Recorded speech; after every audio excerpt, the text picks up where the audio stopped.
हिंदवी स्वराज्याचे सरसंस्थापक छत्रपती शिवरायांना मानाचा मुजरा करतो।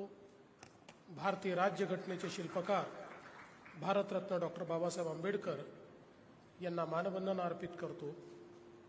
आज आपल्या राज्य कर्करोग संस्थेमध्ये ट्रूबीम युनिटच्या उद्घाटन प्रसंगी आपल्याला लाभलेले उद्घाटक भारत सरकारचे आरोग्य मंत्री आणि आमचे मार्गदर्शक आदरणीय जे.पी. नड्डाजी, मंत्रिमंडळातील आमचे सहकारी चंद्रशेखर बावनकुळेजी, वैद्यकीय शिक्षण मंत्री हसन मुश्रीफजी, अतुल सावेजी, विरोधी पक्षनेते अंबादास दानवेजी, खासदार भागवत कराडजी, खासदार संदीपन भुमरेजी, आमदार सतीश चव्हाणजी, आमदार संजय केणेकरजी, आमदार अनुराधाताई चव्हाण, या ठिकाणी ज्यांना आपण सन्मानित केलं ते डॉक्टर कैलाश शर्मा, त्याचप्रमाणे या वैद्यकीय महाविद्यालयाचे डीन डॉक्टर शिवाजी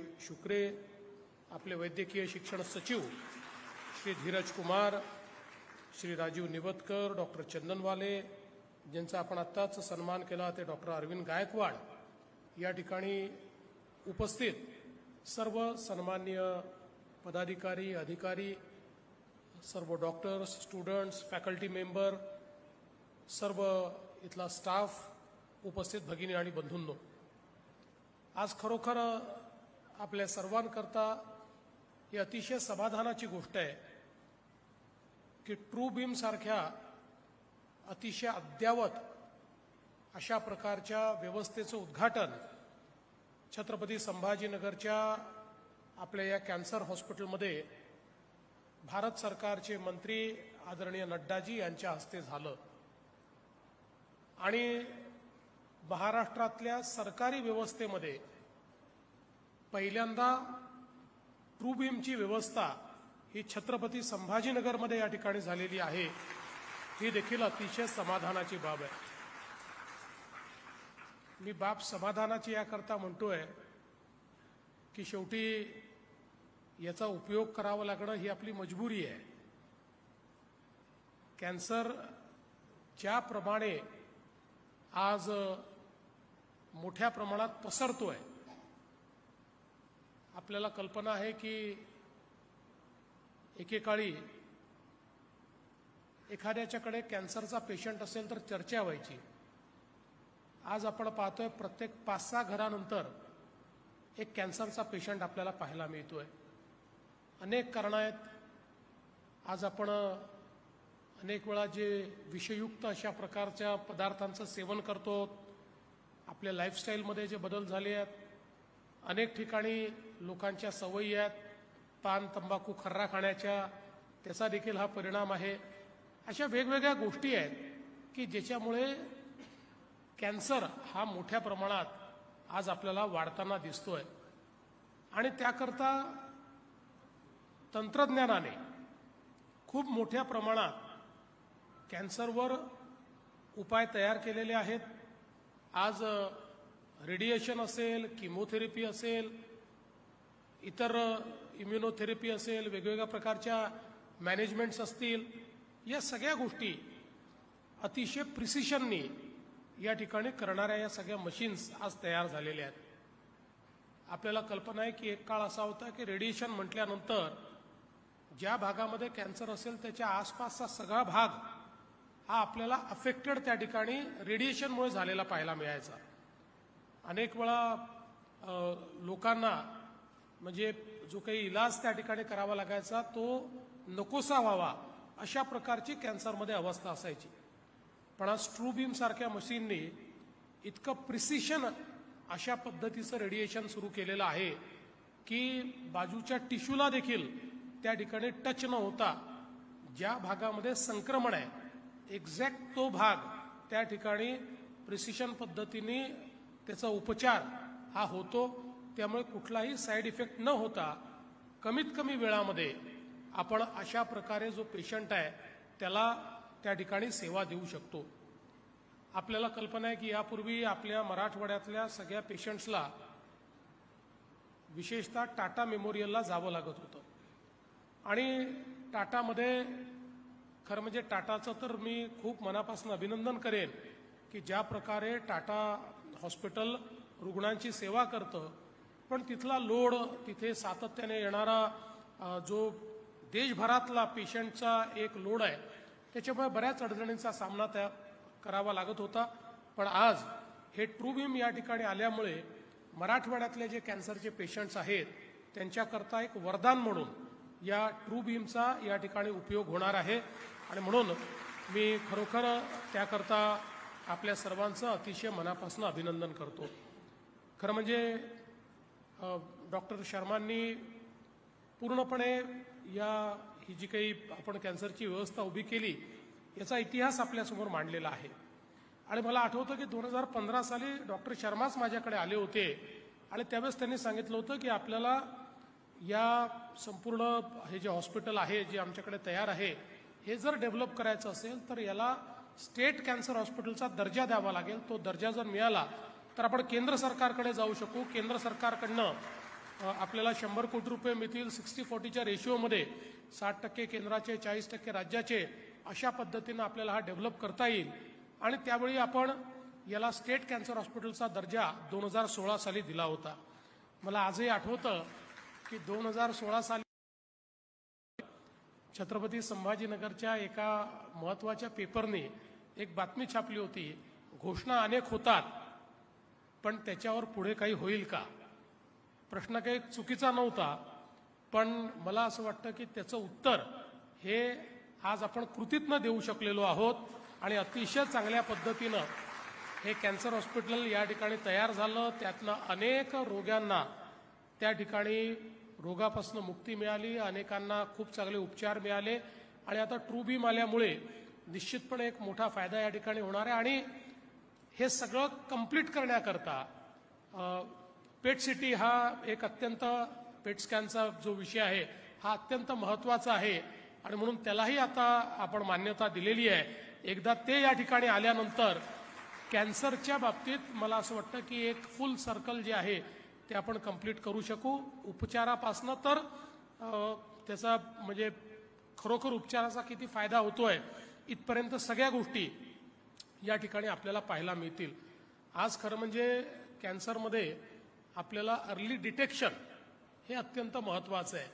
आणि अर्ली डिटेक्शन आपण करू शकलो तर सर्व प्रकारचे कॅन्सर हे 100% आपण क्युअर करू शकतो.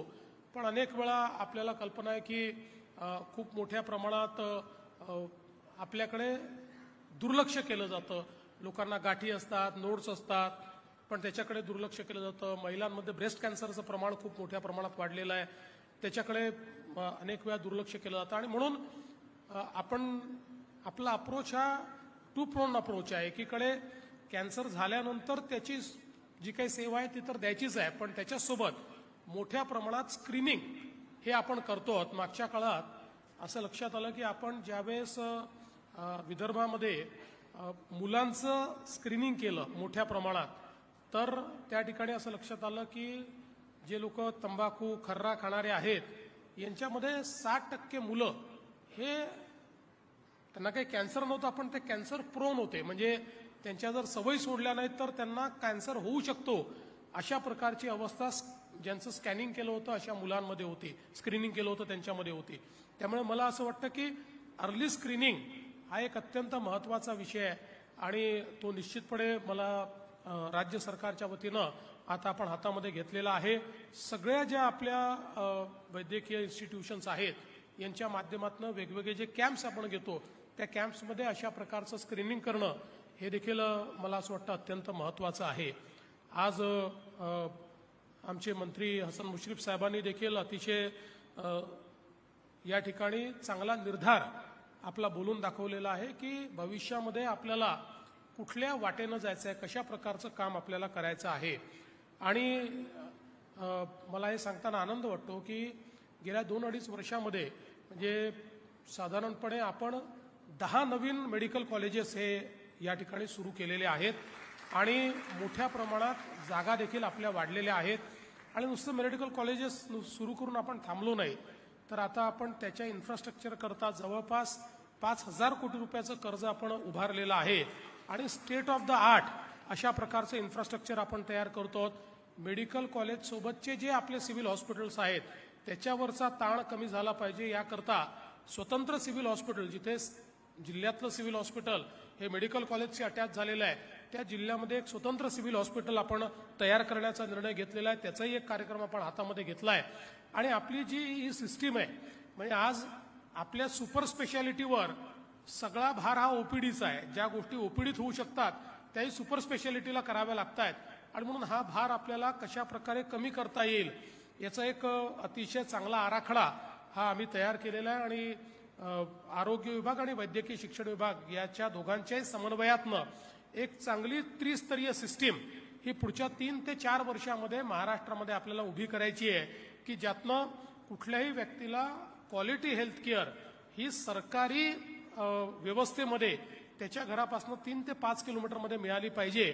अशा प्रकारचं एक ज्याला आपण असं म्हणतो हब अँड स्पोकचं एक मॉडेल हे आता आपण नव्याने तयार करतो आहोत.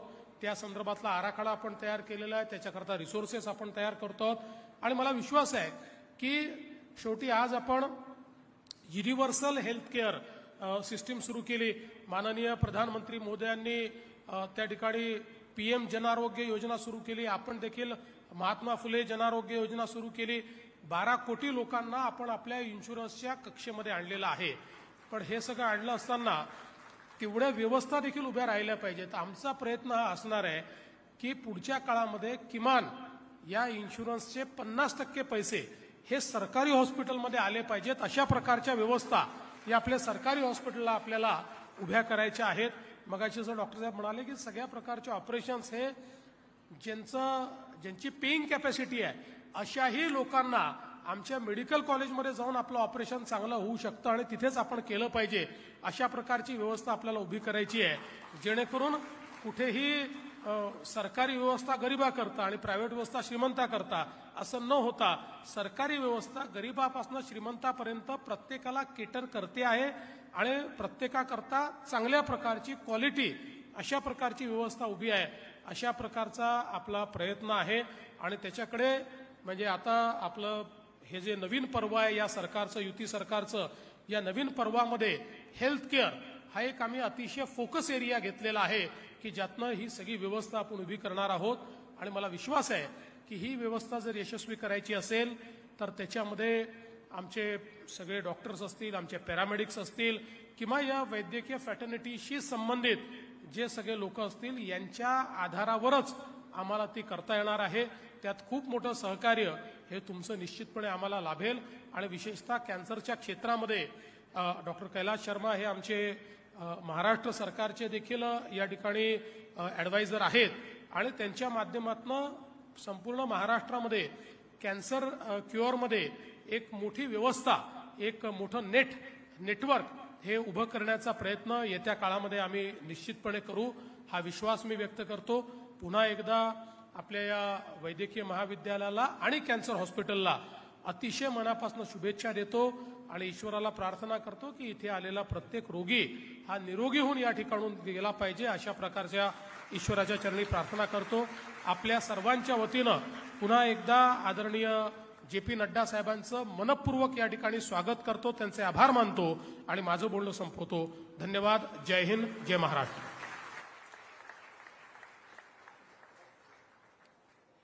आपला खूप खूप धन्यवाद सर. अब मैं आमंत्रित करना चाहती हूं सम्माननीय श्री नड्डा जी को कि वो आएं और अपने शक्तिशाली और प्रभावपूर्ण शब्दों से हम सभी का मार्गदर्शन करें.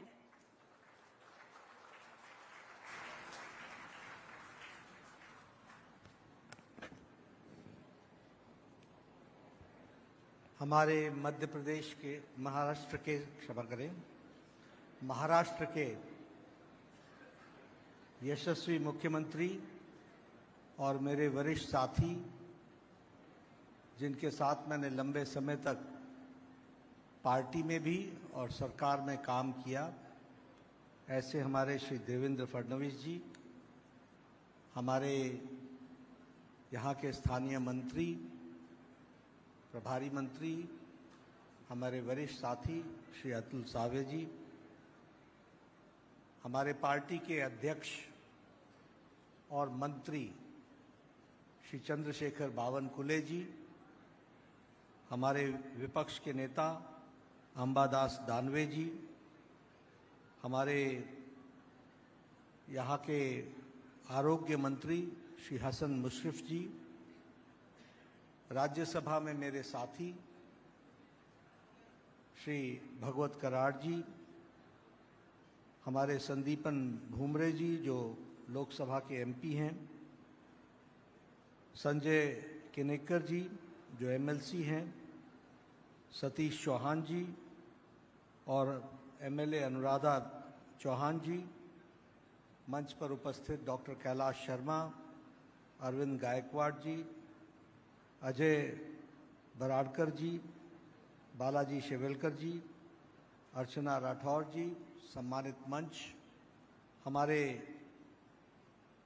फैकल्टी मेंबर्स, प्रदेश सरकार के मंत्री और हमारे टीचिंग नॉन टीचिंग स्टाफ के सभी वरिष्ठ सदस्यगण, पैरामेडिक्स और मीडिया के मेरे साथी, प्रिंट मीडिया और इलेक्ट्रॉनिक मीडिया के मेरे साथी, मुझे खुशी है कि और मेरा यह सौभाग्य है कि मुझे आज यहाँ ट्रू बीम यूनिट का श्री गणेश और शिलान्यास का उद्घाटन करने का सौभाग्य मिला है। ये स्टेट कैंसर इंस्टीट्यूट का एक तरीके से एक्सपेंशन है और निश्चित रूप से ये आने वाले समय में कैंसर पेशेंट्स को हाई एंड सर्जरीज में, इंटरवेंशंस में और हाई एंड इलाज के लिए एक बहुत ही सार्थक उपकरण साबित होगा। इसलिए मुझे इसकी खुशी भी है और साथ में संतोष भी है। संतोष इसलिए है कि मैं 2018 की फरवरी में यहाँ आया था और मैंने उस समय बाबा ट्रोन का यूनिट का उद्घाटन किया था और साथ में कैंसर के स्टेट कैंसर इंस्टीट्यूट के एक्सटेंशन का हमने शिलान्यास किया था, जिसका आज मुझे उद्घाटन करने का सौभाग्य मिला है।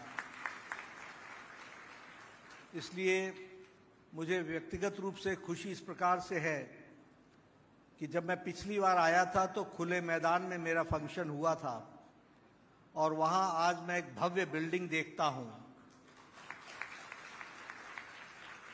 और ट्रू बीम की वहां स्थापना देखता हूं तो मन को खुशी भी होती है और संतोष भी मिलता है कि किस तरीके से कार्य को आगे बढ़ाया गया है।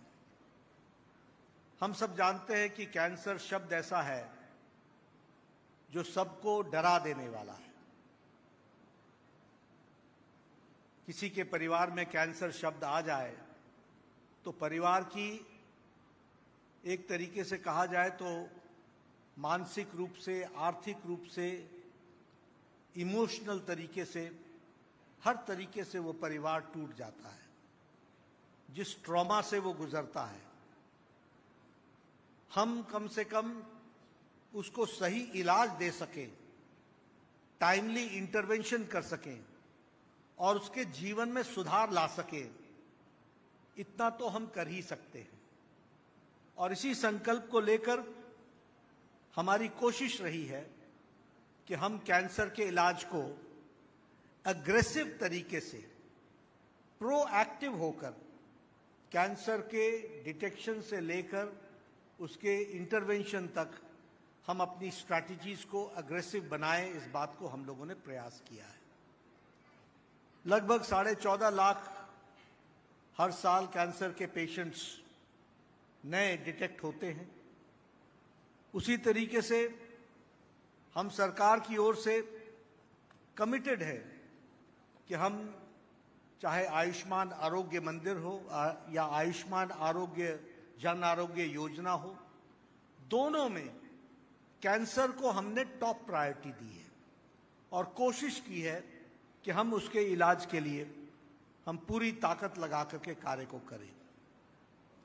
आप सब लोग गवर्नमेंट हॉस्पिटल्स में काम कर रहे हैं, इसलिए आपकी जानकारी के लिए हम लोगों ने अपने डिटेक्शन का, स्क्रीनिंग का देश का बेसलाइन बढ़ाया है और देश के बेसलाइन को बढ़ाने के लिए 175,000 1,75,000 आयुष्मान आरोग्य मंदिर स्थापित किए और प्रधानमंत्री मोदी जी के नेतृत्व में इन 1,75,000 आयुष्मान आरोग्य मंदिर में ओरल कैंसर, महिलाओं का ब्रेस्ट कैंसर, सर्विक्स कैंसर और पुरुषों और महिलाओं दोनों का ओरल कैंसर, इसके डिटेक्शन को एट द एज ऑफ 30 हमने कंपल्सरी कर दिया है ताकि अर्ली डायग्नोस हो सके। और मैं आपके सामने सिर्फ आंकड़े रखना चाहता हूं पिछले 5 साल का ओरल कैंसर में 26 करोड़ 70 लाख लोगों का स्क्रीनिंग हुई है ओरल कैंसर में और 1,63,000 लोगों को डिटेक्ट हुआ है। उसी तरीके से ब्रेस्ट कैंसर में 14 करोड़ 60 लाख लोगों बहनों की स्क्रीनिंग हुई है, फिर चाहे वो मैनुअली या मेमोग्राफी से, और उसमें से 57,179 को हम लोगों ने डिटेक्ट किया है और उनका इंटरवेंशन को हम लोगों ने शुरू किया है। उसी तरीके से सर्वाइकल कैंसर में 9 करोड़ बहनों का स्क्रीनिंग हुआ है अभी तक, जिसमें से 96,973 patients have been detected and treatment has started. तो हमको ये समझना होगा कि बेस लाइन बढ़ाने के कारण आपकी तकलीफ कम हो और आपके पास कोई 4th स्टेज में ना पहुंचे, कोई 3rd स्टेज में ना पहुंचे, उसकी कैंसर की दृष्टि से एक प्रयास हुआ है। यहां मैं ये भी कहना चाहूंगा और मैं पत्रकार मित्रों से विशेष करके कहना चाहूंगा कि हम लोग चुनाव में बोलते रहते हैं हमें लाओ, हमें लाओ, हमें लाओ, और आप हमको आशीर्वाद भी देते हैं। फिर मैं ये भी बोल देता हूं डबल इंजन लाओ, डबल इंजन लाओ, डबल इंजन लाओ, फिर आप वो भी आशीर्वाद दे देते हैं। फर्क क्या पड़ता है? फर्क ये पड़ता है कि जो कैंसर इग्नोर्ड एरिया था वो आज प्रायोरिटी एरिया बन गया पॉलिसी मेकर्स के द्वारा। इस बात को हमको समझना चाहिए। और मैं कहने के लिए नहीं कह रहा हूं, पिछले 7 सालों में, 8 सालों में प्रायोरिटी एरिया का मतलब यह है कि approximately 3,000 crore rupees have been allocated only for high end cancer disease treatment. 20 state cancer institutes, 20 tertiary cancer institutes, ये हम लोगों ने पिछले 9 सालों के अंदर भारत में स्थापित किया है, और जिसमें आपका Sambhaji Nagar is the state cancer institute. यह भी मोदी जी के टाइम पर इसको इंप्लीमेंट किया गया, और लातूर में स्टेट टर्शरी कैंसर सेंटर वह भी हमने स्थापित किया। दोनों हम लोगों ने उस इलाके में स्थापित किया जहां नीड बेस्ड भी था और जहां फार फ्लंग एरियाज में कोई इसकी फैसिलिटी नहीं थी, उसको हमने लाने का प्रयास किया है। ये आपके साथ मैं शेयर करना चाहता हूं। एक बात और मैं कहना चाहता हूं कि प्रधानमंत्री जन आरोग्य योजना में लगभग 1960 सर्जिकल इंटरवेंशंस की हमने स्कोप दी है। उस 1960 में 219 packages are only related to cancer. You can understand a poor man, Bharat के 60 करोड़ लोग, 50 करोड़ लोग वो जो गरीब हैं, और 6 करोड़ वो माताएं, बहनें और बुजुर्ग, किसी भी आमदनी के, किसी भी आयु के, 60-70 साल से ऊपर के लोग, जीवन के अंतिम समय तक उनको कैंसर का और उनके के लिए 5 लाख रुपए की व्यवस्था, जीवन अंत तक करने की व्यवस्था प्रधानमंत्री मोदी जी ने की है। यह भी मैं आपको बताना चाहता हूं। और लगभग 68.43 हॉस्पिटल एडमिशन्स हो चुके हैं, यानी 68,43,000 एडमिशन्स हॉस्पिटल में प्रधानमंत्री जन आरोग्य योजना में हो चुके हैं, और जिसमें से 13,160 करोड़ रुपए इन पैकेजेस पर खर्च हुआ है। आप समझिए, मैं इसलिए आपसे ये शेयर कर रहा हूं क्योंकि आप लोग तो ऑपरेशन थिएटर्स में बिजी रहते हैं, आप लोग तो पेशेंट्स को देखने में बिजी रहते हैं, आप लोग तो आउटडोर और आईपीडी में बिजी रहते हैं, लेकिन आपको यह ध्यान में रहना चाहिए कि आपके पीठ को सहारा देने वाला मोदी जी की सरकार और देवेंद्र जी की सरकार हर समय तैयार है। इस बात को हमको समझना चाहिए। How policy makers makes a difference, this we have to understand. How a time was there when we were status quoist, बीमारी भी चल रही है, हम भी चल रहे हैं, सरकार भी चल रही है। अब ऐसा नहीं है, अब सरकार चल रही है, आप काम कर रहे हैं, बीमारी को लगाम लगाया किया। अभी एक लैंसेट की रिपोर्ट आई है, आप मेडिकल फ्रेटर्निटी के लोग हैं, लैंसेट के बारे में कोई परिचय देने की जरूरत नहीं है, लेकिन लैंसेट ने यह कहा है कि बिकॉज ऑफ प्रधानमंत्री Jan Arogya Yojana 90% of the cancer patients are put under treatment within 30 days from the detection, यानी 30 दिन के अंदर उनका डिटेक्शन का प्रोसेस शुरू हो जाता है। ये पॉलिसी इंटरवेंशन नहीं है क्या? ये पॉलिसी इंटरवेंशन नहीं होता। मैंने देखा है, मैं लंबे समय तक आरोग्य से जुड़ा हूं। I became the health minister in 1998। I have seen people dying in their houses without treatment. भगवान को ऐसी मर्जी थी। क्यों? क्योंकि मकान बिक जाएगा, घर बिक जाएगा, जमीन बिक जाएगी। तो बुजुर्ग बोलता था, भाई खानदान क्यों बिकने दे रहे हो, मैं तो चला जाऊंगा। अरे 10 साल और जी लेता, क्या फर्क पड़ता है, मैं घर पे ही मर जाऊंगा, लेकिन खानदान नहीं बिकना चाहिए और जमीन नहीं बिकनी चाहिए, इसलिए वो इलाज नहीं कराता था। आज मोदी जी ने उसको ये व्यवस्था दी है कि वह अपना इलाज कराए, और लैंसेट बोलता है कि 30 दिन के अंदर 90% लोग अपना इलाज कराना शुरू कर देते हैं। This is the difference which we have to understand. ये फर्क पड़ता है जिसको हमको ध्यान में रखना चाहिए। और आपके साथ मैं ये भी शेयर करना चाहता हूं, अभी निर्मला सीतारमन जी ने इसी बजट में कहा है कि every district will have a district day care centre, cancer centre, every district day care centre. और ये कितने में?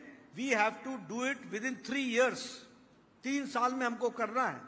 और इस साल हम 200 डे केयर सेंटर स्टार्ट कर रहे हैं, और उसमें से good number is going to come to Maharashtra also. ये भी मैं आपको विश्वास दिलाना चाहता हूं, ये भी आपको कहना चाहता हूं। अभी हमारे कैंसर सेंटर की दृष्टि से संभाजी नगर में तो हम लोगों ने स्टेट कैंसर इंस्टीट्यूट खोला ही है, लेकिन अभी हम केटर करेंगे जो अभी केटर कर रहा है मराठवाड़ा वगैरह और इन सारे एरियाज को। अभी 2012 से 2024 तक में लगभग यहाँ 3,90,000 लोगों की ओपीडी हो चुकी है, और उसी तरीके से आईपीडी हमारी 153 हो गई है। कोबाल्ट थेरेपी 4,362 हो चुका है। मेजर सर्जरीज 10,000 प्लस हो चुका है। माइनर सर्जरीज 9,000 हो चुकी है, और डे केयर सेंटर में 1 लाख लोगों को अभी तक जोड़ लिया गया है। इस तरीके से इस काम को आगे बढ़ाया जा रहा है। मैं आप लोगों के साथ यह भी शेयर करना चाहता हूं कि मेडिकल एजुकेशन के लिए हमारे मुशर्रफ साहब यहाँ बैठे हैं, उनको मैं बताना चाहता हूं कि अभी अभी हम लोगों ने 2 मेडिकल कॉलेजेस के साथ हमने नर्सिंग कॉलेजेस को भी हमने आगे बढ़ाया है, और हमारा लक्ष्य है कि 100 मेडिकल कॉलेजेस के साथ 100 को लोकेशन में नर्सिंग कॉलेजेस खोले जाएंगे टू मेक देम बेटर। और इसी में अभी गोंदिया में 195 करोड़ के साथ इस कॉलेज को स्थापित करने का है, और उसी तरीके से नंदुबार में भी 325 करोड़ का इस काम को आगे बढ़ाने के लिए हम लोगों ने आगे बढ़ाया है। अभी देवेंद्र जी ने बताया कि 10 नए मेडिकल कॉलेज खोले गए हैं, मैं उसमें जोड़ देता हूं 11 नए मेडिकल कॉलेज हमने दिए हैं, एक और आपको मेडिकल कॉलेज दिया है, और आपकी 700 MBBS सीट्स बढ़ी हैं, यह भी हमको ध्यान में रखना चाहिए। मैं इस बात को भी आपको बताना चाहता हूं कि नेशनल हेल्थ मिशन में इस साल हमने आपको 19,000 करोड़ रिलीज किया है, और हमारी कोशिश है 2014-15 से 2025 तक 19,000 करोड़ हैव बीन रिलीज्ड, और उसी तरीके से प्रधानमंत्री Ayushman Bharat health infrastructure mission में 118 करोड़ रुपए रिलीज किए गए हैं, और इमरजेंसी कोविड रिस्पांस में 2,068 करोड़ रुपए रिलीज किए गए हैं। 15th फाइनेंस कमीशन में 7,000 crore rupees have been released. ये मैं आपके सामने इसलिए बोल रहा हूं कि कई बार चर्चा होती रहती है हेल्थ फ्रेटर्निटी में, और हमारे पत्रकार बंधु भी कई बार कह देते हैं हेल्थ पर budget, per capita budget. Remember, this is Modi's government, budget is not the problem. आप खर्च करने वाले बनिए, आप खर्च करने वाले बनिए, खर्च करने की कैपेसिटी बढ़ाइए। हम खर्च को पूरा करने वाले हैं, मोदी जी की सरकार है, पूरा करेगी, ये आपको विश्वास दिलाता है। इसलिए ये कभी भी आप माइंड में मत रखिए। आप देखिए, और मैं कहने के लिए कह रहा हूं, इस शताब्दी के अंत तक एक All India Institute of Medical Sciences था, one All India Institute of Medical Sciences. जब मैं 80 के दशक में यूनिवर्सिटी स्टूडेंट था, तो मैं डॉक्टर से पूछता था कि भाई तुम बाहर क्यों जा रहे हो, तो वो बोलता था यहां है ही कुछ नहीं, यहां हम करेंगे क्या, न आर्ट है, न फैसिलिटी है, न लैब है, न ऑपरेशन करने की फैसिलिटी है, तो हम करेंगे क्या, वो बोलता था। आज प्रधानमंत्री अटल बिहारी वाजपेयी जी ने इस शताब्दी के शुरुआत में 6 all India Institute of Medical sciences खोले, और प्रधानमंत्री मोदी जी ने 16 नए all India Institute of Medical sciences खोले। आज भारत में 22 all India Institute of Medical sciences हैं, और every all India Institute of Medical sciences is having a state of the art high and oncology department. Every all India Institute of Medical Sciences is having. The same way nephrology, urology, all departments, surgery, general surgery, हर एक department high and हम लोगों ने बनाया है और प्रधानमंत्री जी ने किया। इसलिए और स्टेट ऑफ द आर्ट है। मॉड्यूलर ऑपरेशन थिएटर्स हैं, operation theatre to the classroom, through the camera, the patient, the students can learn in their large screens in their classrooms. आप लोग तो किस तरीके से आप लोगों को पढ़ने को मौका मिला होगा, मैं उसको भी इमेजिन कर सकता था। एक कैडेवर पर 20-20, 30-30 स्टूडेंट लगे रहते थे, वो भी मैंने देखा है, मैं वो भी जानता हूं। मैं डॉक्टर नहीं हूं, लेकिन मैं मेडिकल फ्रेटर्निटी से बहुत जुड़ा हुआ हूं। मेरे परिवार में मुझे छोड़कर सब डॉक्टर ही हैं, इसलिए मैं जानता हूं। तो वो भी समय था, लेकिन आज आप देखिए हाई क्वालिटी का। कभी हम 340 प्लस मेडिकल कॉलेज थे, आज हम 780 मेडिकल कॉलेजेस हैं। आपके यहां 700 मेडिकल सीट्स का एनहांसमेंट हुआ है, और इसी तरीके से अभी हम लोगों ने 6 नए कॉलेजेस और भी दिए हैं, मुंबई, नागपुर वगैरह, सारे के सारे। तो आपके सामने मैं सिर्फ एक ही बात कहना चाहता हूं, और हमारे मुख्यमंत्री जी को मैं विश्वास दिलाना चाहता हूं, मुशर्रफ साहब को मैं विश्वास दिलाना चाहता हूं कि मेडिकल एजुकेशन और कोई भी फील्ड हो, पैसे की कमी नहीं रहेगी। आप काम करने वाले बनिए, आप प्रोजेक्ट्स दीजिए, वो सारे प्रोजेक्ट्स पूरे होंगे। कैलाश शर्मा जी हैं, मैं उनको बधाई देना चाहता हूं। ये हमको इधर से उधर से कहीं से पकड़ ही लेते हैं, और जब पकड़ते हैं तो छोड़ते नहीं है जब तक कुछ ना कुछ नया ना ले लें। तो इसलिए आपके पास अच्छे एम्बेसडर्स भी हैं, अच्छे लोग भी हैं, जो इन सारे कामों को आगे बढ़ाते हैं, और तीव्र गति से आप लोगों के इलाज के लिए आगे बढ़े। एक बात मैं जरूर कहना चाहूंगा कि ये सरकार जहां क्यूरेटिव पर ध्यान दे रही है, वहीं ये इंक्लूसिव हेल्थ पर भी बात कर रही है, होलिस्टिक अप्रोच ले रही है। और होलिस्टिक अप्रोच में हम प्रिवेंटिव पर जोर दे रहे हैं, स्क्रीनिंग पर जोर दे रहे हैं, preventive, promotive, curative, palliative, rehabilitative, और अब तो हम जेरियाटिक पर भी जोर दे रहे हैं, क्योंकि बड़ी संख्या अब आयुष्मान आरोग्य मंदिर में जब हम व्यय आयुष्मान आरोग्य मंदिर आयुष्मान आरोग्य योजना जोड़ेंगे तो बड़ी संख्या में हम बुजुर्गों का इलाज कराने में सक्षम होंगे। तो उसके लिए हमको जेरियाटिक डिपार्टमेंट को भी स्ट्रेंथन करना पड़ेगा। तो इस तरीके से हम होलिस्टिक अप्रोच लेकर के चल रहे हैं। आपका समर्थन हमको मिले। महाराष्ट्र स्टेट हमेशा पायनियर रहा है, तो इसलिए आप सब लोग इसको आगे बढ़ाएं। पूरी ताकत के साथ हम भी समर्थन करेंगे। फिर आपको एक बार याद दिलाऊंगा, वो बार बार मैं याद दिलाता हूं, क्योंकि आप आते हैं पढ़ करके, हम आते हैं जनता के आशीर्वाद से, और जनता का आशीर्वाद आपके साथ जुड़ा है और आपका जनता के आशीर्वाद से जुड़ा है। पॉलिसी मेकर्स के बारे में हमेशा राइट सिलेक्शन कीजिए। You will get the right answer. If you answer wrong you will get a wrong answer, and then you should not say कि ओह गलती हो गई। तो इसलिए सही रास्ते पर चलते रहिए और हमें भी सही रास्ते पर चलने के लिए प्रेरित करते रहिए। इन्हीं शब्दों के साथ धन्यवाद।